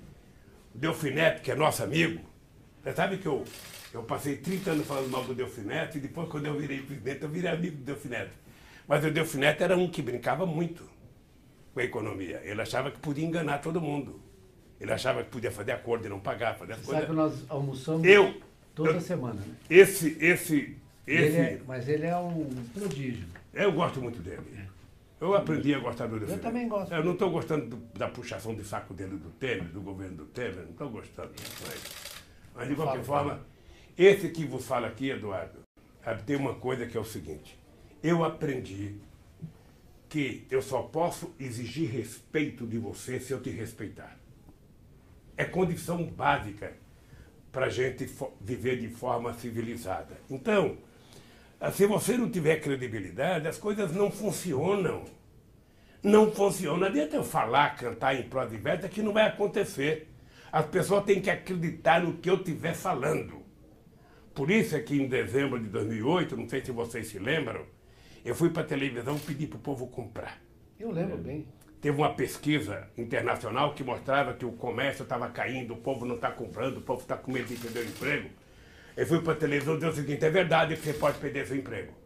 Mas você vai perder muito mais rápido se você não comprar. Então você tem que ir para a loja, vá comprar, compre com muita responsabilidade, não faça dívida que você não pode pagar, mas compre. Pela primeira vez nesse país, a classe D e C gastaram mais do que a classe A e B. Eu quero pedir desculpa a vocês pela ênfase, porque eu, quando cheguei na presidência, nos economistas brasileiros, você sabe que eu discutia muito com os companheiros, tinha muita gente boa do meu lado, muita. O Delúbio, embora não fosse meu amigo como é agora, mas o Delúbio e o Jean Manuel participavam de muitos encontros que a gente fazia. E tinha uma briga, que é o seguinte, eu terminava as reuniões, uma companheira que eu adoro, com Maria da Conceição Tavares, você não conhece ela pessoalmente, né? Não conheço. Valeria a pena. Ela está doentinha, né? Não, ela está mas um pouco doentinha. A quantidade de palavrão que ela falava numa reunião, ela chamava de imbecil para mais. Mas assim, eu fazia reunião com o pessoal e o pai falava, ah, Lula, você não vai conseguir governar o país está quebrado, Lula, o país deve, não sei, nos anos 80, o país está quebrado e não sei da conta, você não vai conseguir governar. Eu falava, porra, vocês são meus amigos e querem que eu governe o Brasil, diz que ele está quebrado, o que eu vou fazer lá? Bem, e eu quando cheguei lá, tinha uma celeuma entre os economistas que era o seguinte, primeiro, o Brasil não pode aumentar o salário mínimo porque vai causar inflação. Segundo, o Brasil não pode exportar, sabe? Porque senão vai faltar produto no mercado interno. Ou o Brasil tem que exportar bastante, ou o Brasil tem que exportar e deixar o mercado interno à deriva. Não. A prioridade de uma nação é o seu mercado interno. Tá? Se você suprir o seu mercado interno e você produzir em excesso, você pode vender para quem você quiser. Nós provamos que era possível. Por isso que eu cheguei na presidência, o Brasil tinha um fluxo de comércio exterior de 107 bilhões de dólares, entre exportação e importação.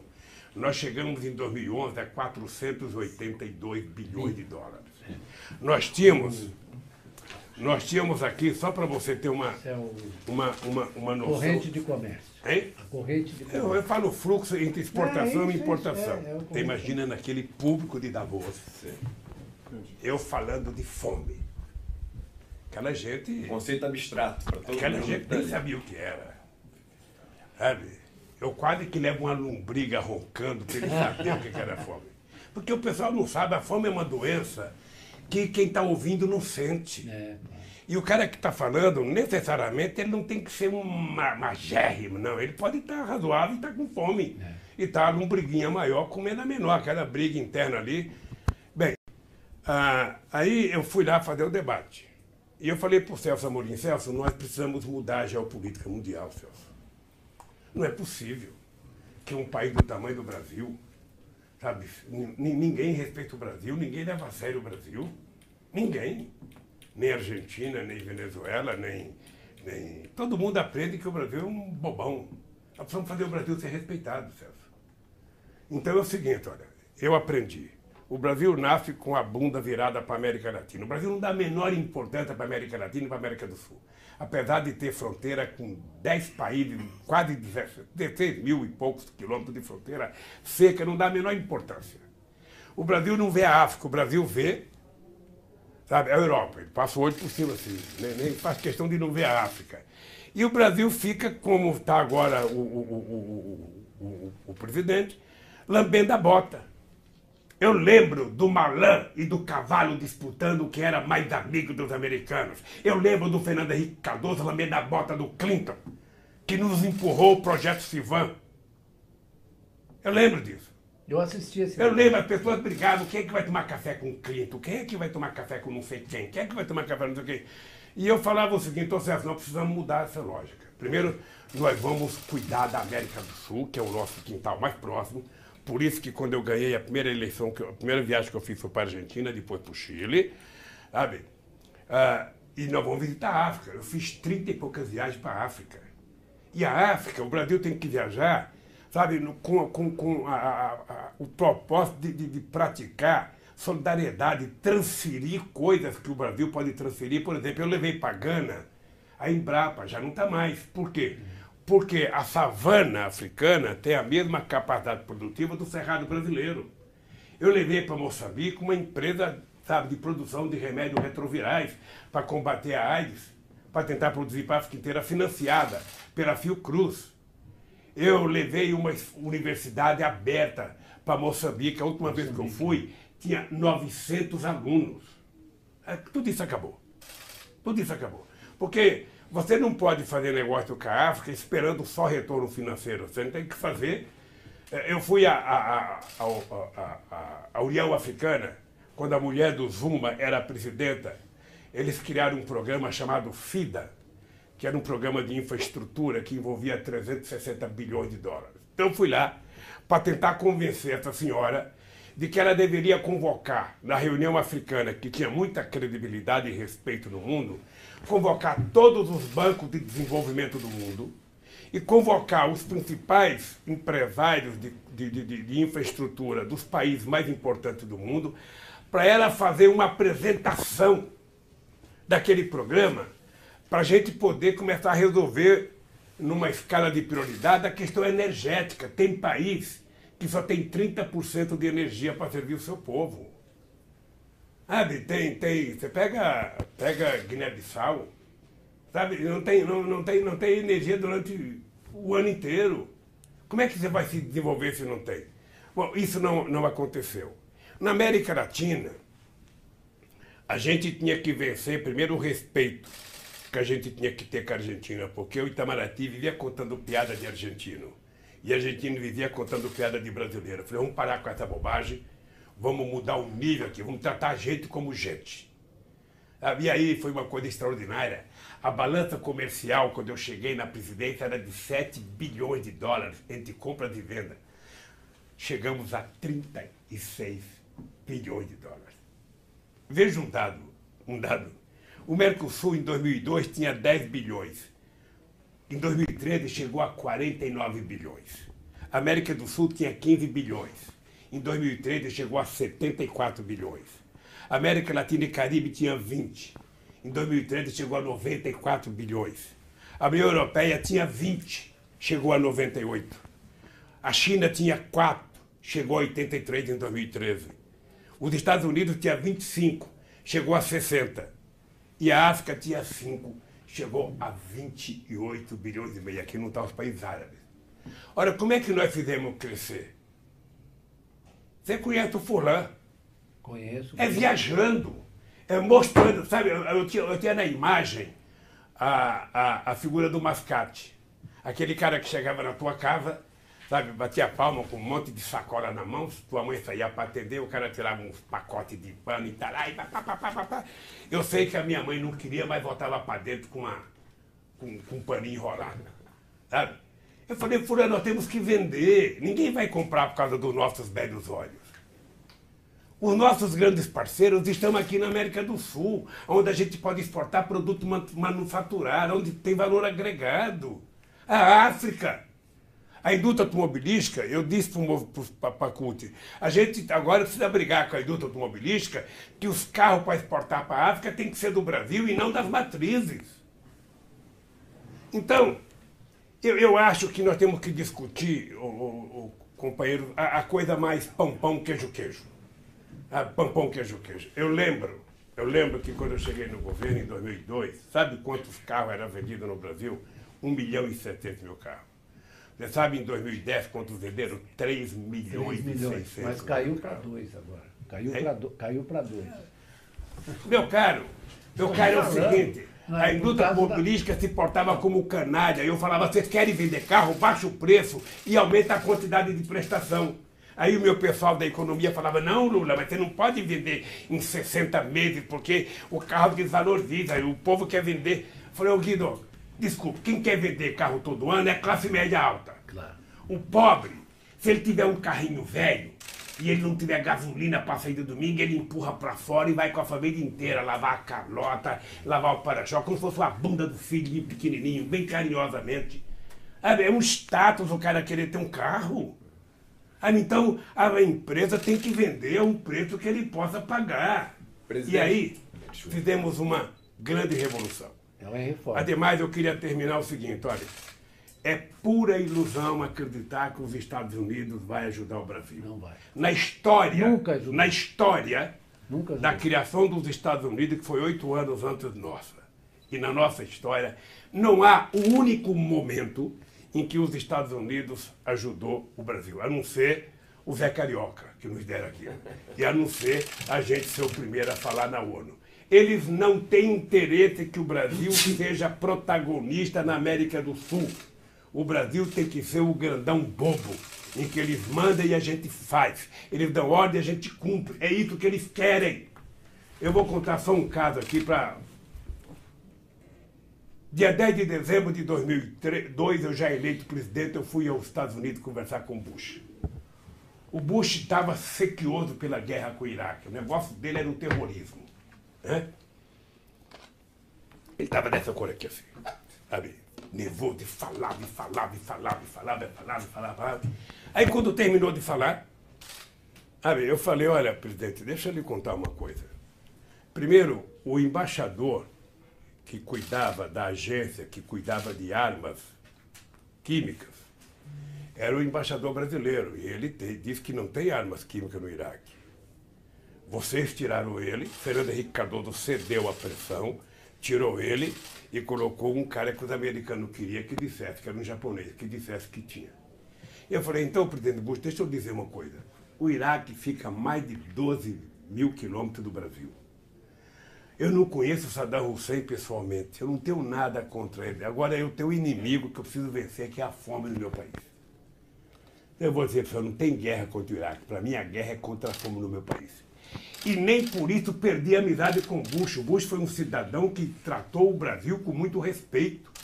Quando nós criamos um grupo de amigos para tirar a Venezuela de uma encalacrada, que queria fazer o referendo revogatório, eu coloquei os Estados Unidos. O Fidel Castro ficou puto comigo. Não, você está entregando a Venezuela para o imperialismo.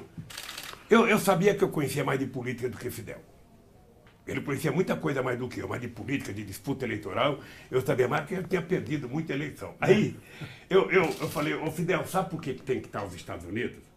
Porque um acordo só será possível se a oposição estiver presente. E quem gosta dos Estados Unidos é a oposição. Então eu tenho que colocar os Estados Unidos e a Espanha, porque o Aznar foi o primeiro presidente a apoiar o cara que derrubou o Chaves. Se eles não tiverem, ninguém conversa com a oposição. Aí colocamos. E conseguimos fazer um acordo, e o Chaves ganhou o referendo. E uma coisa que eu tenho orgulho, o Colin Powell, muitas vezes ia fazer carta, documento, ligava para o Celso Amorim, para o Celso Amorim ver se estava correto o documento. Colin Powell então, era o secretário de Estado, infinitamente melhor que a Hillary Clinton. General. Gostava. General. Foi o herói da guerra do Iraque. Eu lembro. Mas, presidente, se a gente fizesse aqui, que a gente está chegando ao final do nosso tempo, tem uma pergunta que é importante, que é o seguinte: se a gente pegasse aqui e fizesse num passe de mágica o senhor sair daqui onde o senhor está e sentar na presidência da República novamente. A gente está com emenda à Constituição 95 travando tudo que é possibilidade de gasto brasileiro, a gente está com essa discussão de reforma da Previdência, uma das maiores crises que a gente já viu, desemprego, informalidade, a fome voltando a assustar. O que o senhor faria hoje se sentasse na presidência para tirar o país da situação como que ele está? Primeiro, eu acho que eu iria levar uma equipe econômica qualificada aqui na minha frente. Segundo é o seguinte, olha, é muito difícil para alguém que está na situação que eu estou ficar dizendo se eu estivesse lá. Eu não sei qual será a reação do Ciro para dizer, o Lula está querendo se firmar presidente outra vez. Eu não sei. Então eu não vou dizer. A única coisa que eu vou dizer é o seguinte: o que eu tenho para falar é da minha experiência. A minha experiência ela é tão bem sucedida que a imprensa não divulga nada do que eu fiz. O ódio que eles têm de mim, Eduardo, é porque eles nunca divulgaram as coisas que eu fiz e eu deixei o governo, não foi com 87% de aprovação, porque no Brasil se costuma juntar, sabe, como chama? Bom, ótimo, irregular, com uma aprovação não. Eu tive 87% de bom e ótimo quando eu saí do governo. 10% de irregular. Eu poderia somar 97% e 3 contas que foi o comitê do PSDB, ou quem sabe a minha família puta comigo. Sabe? Mas veja, eu só posso falar do que foi feito no Brasil. Eu repetiria muitas coisas e melhoraria muitas coisas. Sabe? Não teria emenda 95. Não teria privatização dos bancos públicos, não teria privatização da Petrobras. A Petrobras é uma empresa que ela tem que ser utilizada, além de produzir petróleo, refinar petróleo, ela tem que ser a que mais investe em pesquisa nesse país. Você pensa que os empresários brasileiros investem em pesquisa, Eduardo? Não investe. Iria cumprir a promessa de 75% do rosto do combustível, recuperar o déficit secular que o Brasil tem com a educação brasileira. Iria fazer mais universidade, mais escolas técnicas, porque é outra coisa, Beluso, que eu entendo por que eles não gostam de mim. O Brasil foi o último país do planeta Terra, da América do Sul, a ter uma universidade. Você sabe que a Bolívia teve a primeira dela em 1664, o Peru em 1554, a Argentina em 1918 já tinha feito a reforma universitária. O Brasil só foi ter a primeira em 1920, a chamada Universidade do Brasil, que foi criada juntando um monte de faculdade para poder dar o título de doutor honoris causa ao rei da Bélgica que ia visitar o Brasil. Então, de repente, aparece um analfabeto e passa para a história como o presidente que mais fez universidade na história do Brasil, mais fez campos avançados pelo Brasil, em 126 cidades diferenciadas, e que faz, sabe, no governo do PT,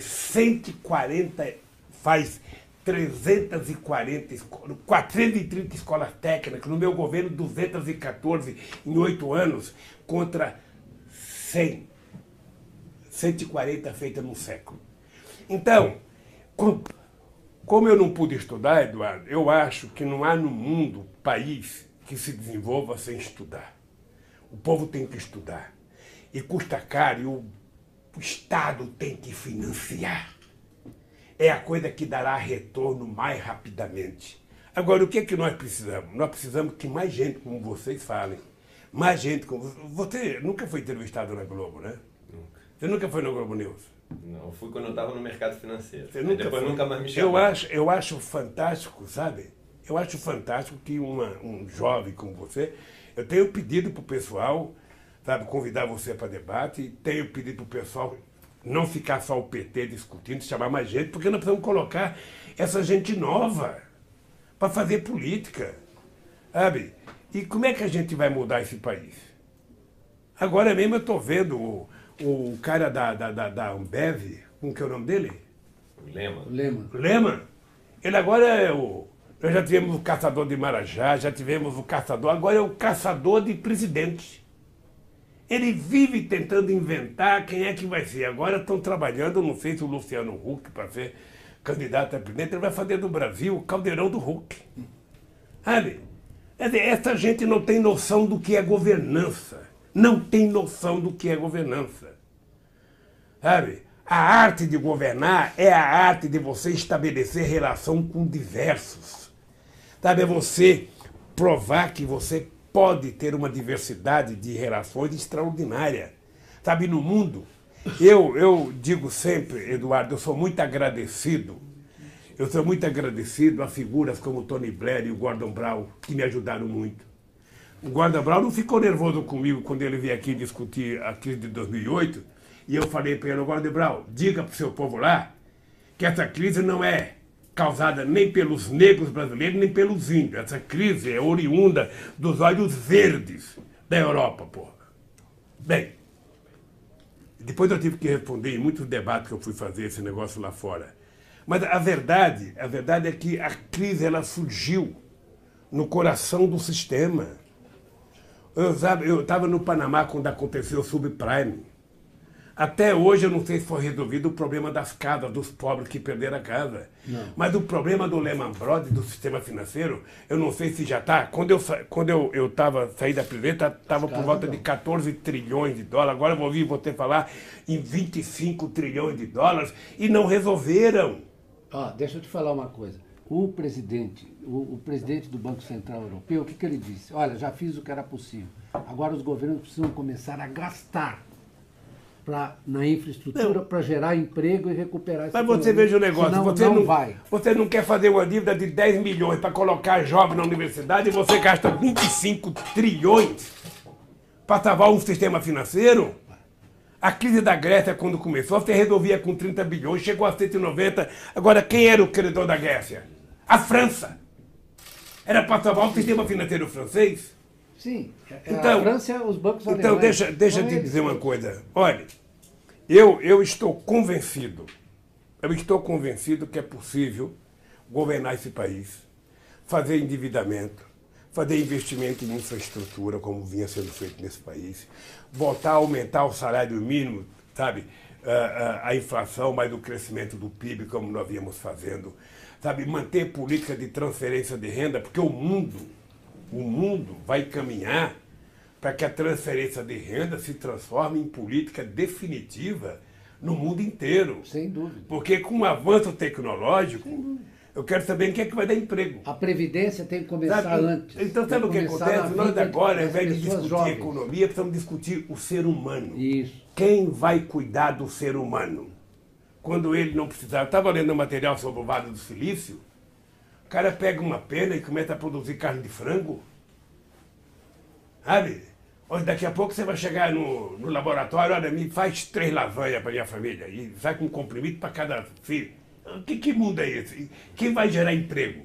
E como são as relações sociais? Como é que vai ser as relações sociais? Que eu acho que já está desgastada um pouco por conta do uso demasiado da internet. Então, eu fico pensando que se eu voltasse a governar o Brasil, aliás, eu vou confessar uma coisa para vocês. Se eu tenho um autocrítica a fazer, é por que eu não conversei com a Dilma para votar em 2014. Eu não conversei com a Dilma por respeito a ela. Eu gosto muito da Dilma.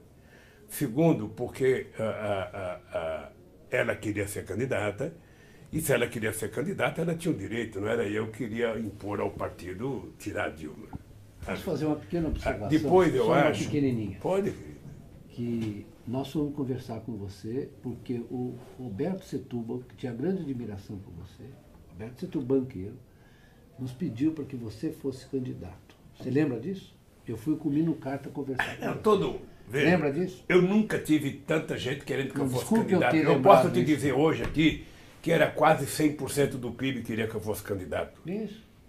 A quantidade de empresários que eu recebia pedindo Então. para ser candidato, de dirigentes sindicais, mas eu tinha que respeitar a companheira Dilma.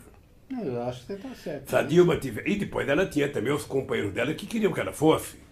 Nós temos que entender isso. Então, eu tinha a experiência do Rio Grande do Sul, quando o PT fez uma prévia e tirou o Olívio Dutra, que eu não queria repetir com a Dilma. É? Então, depois que ela foi candidata, eu acho que as coisas desandaram um pouco. Eu acho que a Dilma, às vezes eu tenho a impressão que ela estava muito sofrida. Ela saiu daquela eleição muito magoada. Saiu. E eu acho que eu poderia Chamou o tentar Joaquim Levy, aí foi ajudá-la. Mas é difícil. Quando ela me convidou para ser ministro, eu não queria aceitar hipótese alguma, porque o palácio não cabe 2 presidentes. Como uma casa não cabe 2 maridos. Sim. Sabe? Não dá, sabe? Então, e eu dava menos palpite com a Dilma do que as pessoas pensam que eu dava, porque eu ficava pensando, é como o ex-marido, sabe? Ele fica dizendo para o novo marido como é que tem que tratar a ex-mulher dele. Você acha que se ele soubesse, a mulher ia separar dele? Ou a ex-mulher tratar... Não, ela ganhou, ela vai governar. Sabe? E eu acho que a Dilma... Eu nunca conversei isso. Desculpe eu ter falado dessa história. Mas eu tinha uma preocupação com o Guido, porque eu adotei a política de desoneração. Eu fiz 47 bilhões de desoneração, sabe, no meu mandato, entre 2008, 2009 e 2010. Mas a desoneração você utiliza como se fosse uma comporta. Você abre e fecha quando você precisa. E eu não sei porque eles transformaram a desoneração numa política perene. Entre 2011 e 2014 foram 540 bilhões. Não podia. Eu fico imaginando se esse dinheiro fosse dado para os pobres. Eu não posso deixar de fazer política. Eu, sinceramente, queria dizer para vocês que não tenho mais ilusão, sabe, de voltar a ser presidente. E acho que tem muita gente boa para ser candidata a presidente. Agora, sabe, se a gente não tiver um compromisso com esse país, nós temos que dizer, sabe, para quem que você quer governar? Para quem que você quer governar? Essa é a palavra-chave. Para quem que você quer governar? E para terminar, eu vou dizer o seguinte, eu jantei na casa do Zé Alencar, na casa do Josué Alencar. Essa história você merece saber. Vou estar com o Josué semana que vem. Então, fale para o Josué. Ele estava presente, na casa do Josué. Porque você também, eu esqueci de falar o nome do Zé Alencar. Quando é que você vai produzir o empresário da qualidade do Zé Alencar? De caráter. Sabe? Mas aí o Zé Alencar, nós fomos jantar. Zé Alencar, eu, o Josué, na casa do Josué, o Olavo Setúbal e o Roberto Setúbal. Isso antes das eleições de 2002. E estamos lá na mesa, tomando um whiskyzinho, sabe? E aí o Olavo Setúbal começou a fazer perguntas. o candidato, como é que você vai tratar essa questão da terra? Aí eu falava, sabe como é que eu ia fazer a reforma agrária? Ele falava, o império não permitirá. Aí, outra pergunta, e eu respondia, e ele falava, o império não permitirá. Na terceira vez que ele falou império, o José Alencar deu um murro na mesa. Sabe, deu um murro na mesa e falou, doutor Olavo, que porra de império que é esse? Porque se esse império é tão ruim assim quanto o Brasil, eu largo tudo que eu tenho e vou pegar em arma para enfrentar esse império. Olha. Olavo Petrucci ficou quietinho, não falou mais nada. Aí paramos de falar e fomos comer. Então, eu acredito no Brasil, Beluso, pode ter certeza. O Minos aqui, eu tentei passar um tempão, sabe, levantando a moral do Minos. Eu não tenho nenhuma razão para desistir, não. Eu me contentarei em ser cabo eleitoral, ser retirante para apoiar qualquer pessoa que tenha compromisso com esse país. Agora, o PT não pode ser atacado e pagar o preço de ser o maior. As pessoas atacam o PT porque o PT está em primeiro lugar. Ora, o Flamengo não pode ser maltratado porque tem primeiro. Eu sou contra o Flamengo. Olha, veja a situação. Eu criei o PT em 82, em 80. Aí, em 89 eu fui candidato, fui segundo colocado. Em 94 eu fui segundo colocado. Em 98 eu fui segundo colocado. Em 2000 fui o primeiro. Em 2006 eu fui o primeiro. Em 2010 nós fomos o primeiro. Em 2014 fomos o primeiro. Em 2018 fomos o segundo. O que eu vou fazer? Eu vou me machucar? Vou comprar? Porque as pessoas querem que eu compre um chicotinho daquele, sabe? O alto flagelo. Né? O alto flagelo e ficar me chicoteando. Porra, você não pode crescer muito, você não pode ganhar eleição, você não pode... Não, sabe? O PT disputa. Eu fui defensor do segundo turno por isso. No primeiro turno, todo mundo disputa com todo mundo e depois quem for melhor vai pro mata-mata. Essa é a lógica. Mas você, posso falar a última pergunta? terminou, eu vou terminar, mas vou fazer a pergunta. Peraí. Tem 2 minutos? 2 minutos, quero fazer a pergunta. Você está falando uma coisa que, na verdade, me preocupa muito. Que eu acompanhei você por muitos anos, né? E você sempre foi um cara amplo, de ampliar. Eu acho que a gente precisa também parar de olhar para o próprio umbigo e olhar para as outras possibilidades. Nós temos que ampliar. Eu sei, eu você concordo. Eu sei que você Deixa eu falar uma coisa a você. Eu cansei de perder 3 eleições com 30%. Quando eu descobri que 30% não me permitiria chegar à presidência, eu lembrava do PT na Itália, que era o maior partido comunista do Ocidente, mas que não passava de 33%. E quando chegou, também nunca mais chegou. Ou seja, então, eu fui procurar o Zé Alencar. Você sabe quando é que eu conheci o Zé Alencar? Eu fui na festa de 50 anos de aniversário da vida empresarial do Zé Alencar. Eu não queria ir porque o que eu ia fazer na festa de um burguês? Cheguei lá, vi o Zé Alencar fazer um discurso. O Eduardo, ele estava falando, eu estava babando, eu falei, porra, encontrei o meu vice. Encontrei o meu vice, não deu outra. Na semana seguinte eu fui a Brasília. Ele estava chateado porque ele foi candidato a presidente do Senado, só teve o voto dele. Aí eu fui convencer o Zé Alencar a vir. Ele estava no PMDB. Fui convencê-lo a vir, sabe, ser meu vice. Arrumamos um partido para ele ficar, porque ele não poderia ser o PMDB. E eu duvido que alguém encontre um vice como eu encontrei. Os esporros que ele dava nos empresários que tinham medo de mim, puta, era fantástico. Então eu sou um cara amplo, e o PT também é amplo. Deixa eu te contar uma coisa. Eu estou vendo críticas ao PT agora, porque teve uma reunião que houve no Tuca, por direitos.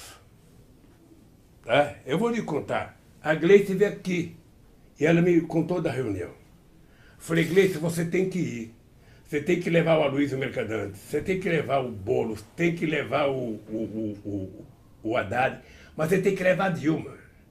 Você tem que entrar nessa reunião de direito com um bando de canalha que caçou a Dilma. O Zé Aníbal, só pra você saber, ele não conseguia passar no vestibular. A Dilma perdeu bons meses da vida dela para ensinar aquele canalha a passar no vestibular.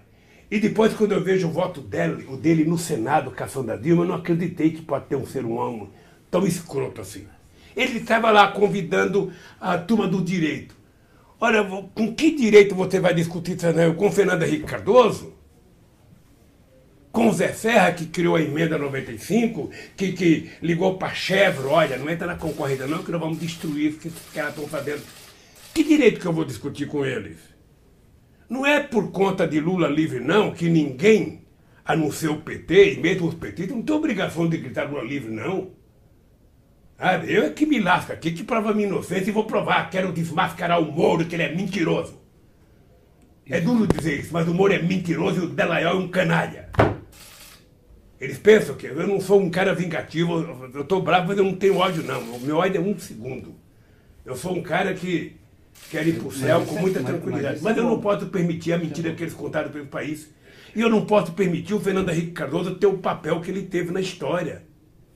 Você sabe qual é a bronca do Fernando Henrique Cardoso comigo, Eduardo? Você que é muito jovem, sabe? É o meu sucesso. Se eu tivesse fracassado, ele seria meu grande amigo. Como eu tive sucesso, ele não se contenta com isso. Como é que pode? Presidente, estão me pedindo aqui, falando que o tempo acabou. Eu queria... O Tuquinha está fazendo o papel da Polícia Federal. Você está vendo aqui. Não vai entrar mais aqui, pronto. E eu fingindo que eu não estou ouvindo. Eu concordo com você, mas é o seguinte, a gente precisa, como diz o Papa Francisco, precisamos perdoar. Não, mas tem que perdoar. Deixa eu te contar uma coisa para você, mas não vai perdoar. Sabe o que acontece? Você fazer gestos, se eles fazerem nenhum gesto... Não, você está certo. Quer dizer, nós vamos fazer aliança em torno do quê? Vamos pegar, colocar o papel. A gente está junto aqui para quê? Eu posso não conversar com o Fernando Henrique Cardoso, eu posso não conversar com o Zé Terra. Mas tem um item que eu posso estar com ele, eu entro no barco com ele. Sim. Mas eu quero saber para quê. Claro. Porque senão, em alto mar, ele me joga outra vez. Tá certo. Vamos só lembrar o seguinte, que o nosso amigo Luiz Nassif não esteve aqui, mas que nós estamos desejando uma pronta recuperação para ele. Um agradecimento aí ao portal GGN por poder permitir isso. E uma honra estar aqui presente com o senhor, e a gente está podendo discutir um tema tão importante como a economia, que não está sendo discutido no momento pior econômico que a gente está tendo, de uma forma honesta no país. Eu quero, Eduardo e Veludo, eu quero primeiro que vocês deem um abraço no Nassif. Darei. Eu assisto ele muito também. Quero que vocês deem um abraço no Paulo Nogueira Batista. Darei. E quero que vocês saibam do prazer, da alegria de ter vocês dois aqui. Nossa, é maior ainda. Eu sempre que eu recebo, eu gosto de assistir, de ver vocês falarem. E acho, Eduardo, que, olha, eu se fosse você, seguiria nessa trajetória de conhecer o Brasil por dentro. O Brasil e o seu povo são muito melhores do que essa gente que governa. Eu prometo, senhor, que eu vou fazer isso. Então visitar, olhar na cara das pessoas, olhar nos olhos das pessoas, sabe, dar um pouco de esperança para essa gente. Não é possível, o Brasil não pode ter nascido no planeta Terra para o povo sofrer. E como eu provei que é possível o cara comer, é possível o cara trabalhar, é possível o cara ter carro, é possível o cara ter motocicleta, é possível o cara ir para Miami, é possível o cara viajar de avião, é possível sonhar. Isso foi provado. E tornar isso realidade, continue nessa trajetória. Eu acho, sabe, que o Brasil precisa de vocês. Muito obrigado. Se eu não falei tudo que era possível, que vocês esperavam, eu falei o que eu sei. Falou mais. Foi muito bom. Me preparei muito, não sei se você sabe que eu tenho aqui mais material, sabe? E mais preparado do que...